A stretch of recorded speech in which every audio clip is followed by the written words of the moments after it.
क्या आपने कभी सोचा है कि दुनिया का सबसे मशहूर और विवादित हीरा कोहिनूर आखिर कहाँ से आया?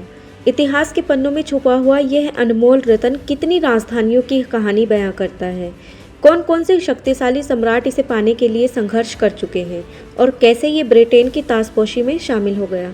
आज हम आपको ले चलेंगे एक ऐसे रोमांचक सफ़र पर जहाँ छुपे हैं संघर्ष, सत्ता, वासना और धोखे के किस्से। यह है कोहिनूर हीरे का इतिहास। कोहिनूर का नाम फारसी भाषा के शब्दों कूहे नूर से लिया गया है, जिसका मतलब होता है रोशनी की पहाड़ी। यह हीरा लगभग 105 कैरेट का विशालकाय पत्थर है, जिसकी सफ़ेदी और चमक दुनिया भर में प्रसिद्ध है। इतिहासकारों के अनुसार कोहिनूर की कहानी बहुत पुरानी है। सबसे पहले यह हीरा भारतीय उपमहाद्वीप के खनिज क्षेत्रों से प्राप्त हुआ था, खासकर आज के पाकिस्तान के पंजाब क्षेत्र में। कहा जाता है कि यह हीरा सबसे पहले गोवर्धन पहाड़ियों के आसपास की खादानों से निकला। प्राचीन समय में यह हीरा अनेक भारतीय सम्राटों और मुगल बादशाहों के खजाने में शामिल रहा। कुछ ऐतिहासिक स्रोत मानते हैं कि यह हीरा मौर्य काल लगभग 3वीं सदी ईसा पूर्व से ही भारत में मौजूद था, परंतु सटीक प्रमाण नहीं है। कोहिनूर के लिए सबसे पहले संघर्ष हुआ था मुगल साम्राज्य और अफगान आक्रमणकारियों के बीच। सबसे पहले ये बाबर के पास आया, जो भारत में पहला मुगल साम्राज्य की नींव रखने वाला पहला बादशाह था। लेकिन समय के साथ ये कई शक्तिशाली सम्राटों के हाथों से गुजरता रहा। 1707 में जब औरंगजेब का निधन हुआ, उसके बाद भारत के खजाने में राजनीतिक अस्थिरता आ गई। इसी दौरान ये कोहिनूर हीरा अफगान आक्रमणकारियों के हाथ लगा। अफगान शासक अहमद शाह अब्दाली ने इसे अपने खजाने में शामिल किया।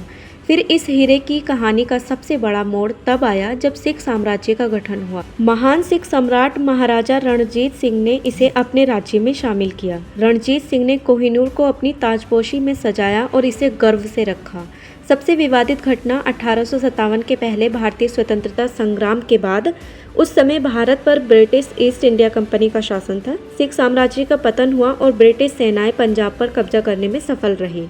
इसी दौरान महाराजा दलीप सिंह, जो अंतिम सिख सम्राट थे, को ब्रिटिशों ने मजबूर किया। 1850 के दशक में महाराजा दलीप सिंह ने कोहिनूर को ब्रिटिश महारानी विक्टोरिया को सौंप दिया। ब्रिटिश साम्राज्य ने इसे एक युद्ध की भेंट या अधिग्रहण के रूप में पेश किया, लेकिन भारतीय इतिहासकार आज भी इसे भारतीय संपत्ति की अवैध जब्ती मानते हैं।